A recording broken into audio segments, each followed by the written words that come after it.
1 Kings 11, Solomon's many wives.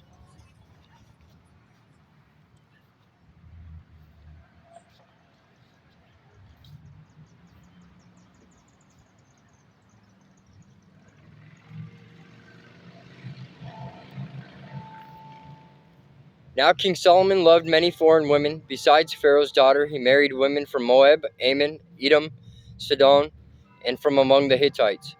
The Lord had clearly instructed the people of Israel, "You must not marry them, because they will turn your hearts to their gods." Yet Solomon insisted on loving them anyway. He had 700 wives of royal birth and 300 concubines. And in fact, they did turn his heart away from the Lord. In Solomon's old age, they turned his heart to worship other gods instead of being completely faithful to the Lord his God, as his father David had been. Solomon worshipped Ashtoreth, the goddess of the Sidonians, and Molech, the detestable god of the Ammonites. In this way, Solomon did what was evil in the Lord's sight. He refused to follow the Lord completely, as his father David had done. On the Mount of Olives, east of Jerusalem, he even built a pagan shrine for Chemosh, the detestable god of Moab, and another for Molech, the detestable god of the Ammonites. Solomon built such shrines for all his foreign wives to use for burning incense and sacrificing to their gods. The Lord was very angry with Solomon, for his heart had turned away from the Lord, the God of Israel, who had appeared to him twice. He had warned Solomon specifically about worshiping other gods, but Solomon did not listen to the Lord's command. So now the Lord said to him, "Since you have not kept my covenant and have disobeyed my decrees, I will surely tear the kingdom away from you and give it to one of your servants. But for the sake of your father David, I will not do this while you are still alive. I will take the kingdom away from your son, and even so I will not take away the entire kingdom. I will let him be the king of one tribe, for the sake of my servant David, and for the sake of Jerusalem, my chosen city." Solomon's adversaries. Then the Lord raised up Hadad the Edomite, a member of Edom's royal family, to be Solomon's adversary. Years before David had defeated Edom, Joab, his army commander, had stayed to bury some of the Israelite soldiers who had died in battle. While there, they killed every man in Edom. Joab and the army of Israel had stayed there for 6 months, killing them. But Hadad and a few of his father's royal officials escaped and headed for Egypt.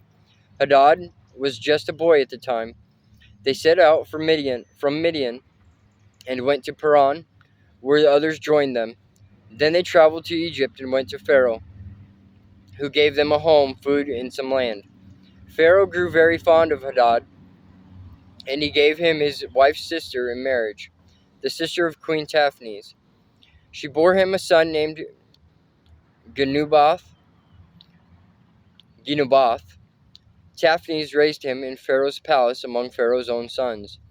When the news reached Hadad in Egypt that David and his commander Joab was both dead, he said to Pharaoh, "Let me return to my own country." "Why?" Pharaoh asked him. "What do you lack here that makes you want to go home?" "Nothing," he replied. "But even so, please let me return home." God also raised up Rezin, son of Eliada, as Solomon's adversary. Rezon had fled from his master, King Hadadezer of Zobah, and had become the leader of a gang of rebels. After David conquered Hadadezer, Rezon and his men fled to Damascus, where he became king.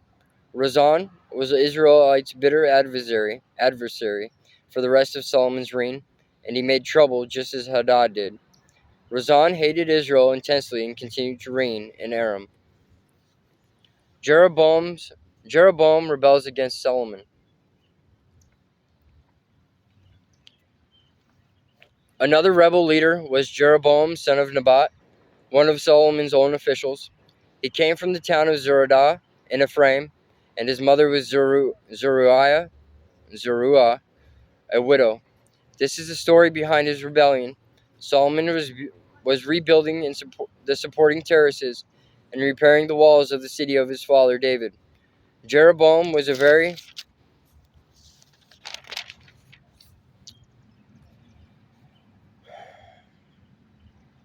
capable young man.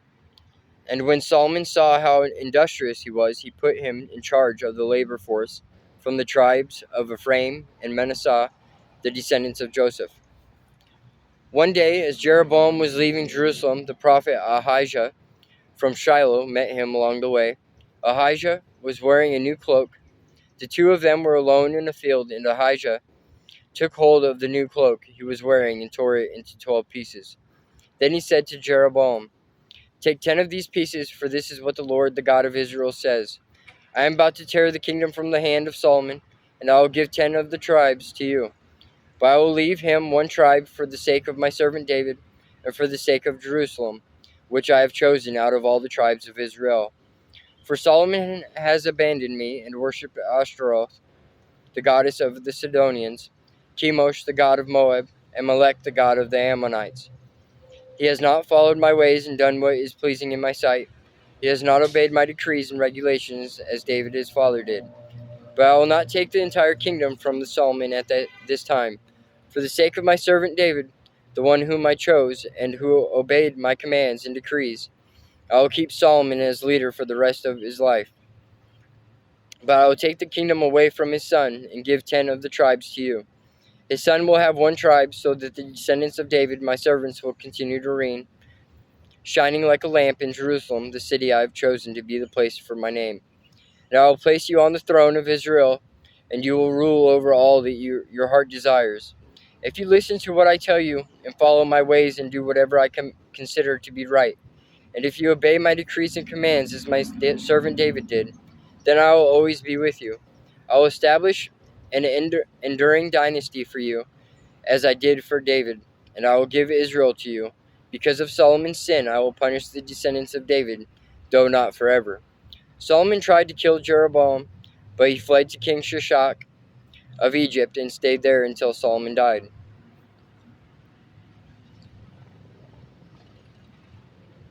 Summary of Solomon's reign. The rest of the events of Solomon's reign, including all his deeds and his wisdom, are recorded in the book of the Acts of Solomon. Solomon ruled in Jerusalem over all Israel for 40 years. When he died, he was buried in the city of David, named after his father. Then his son Rehoboam became the next king.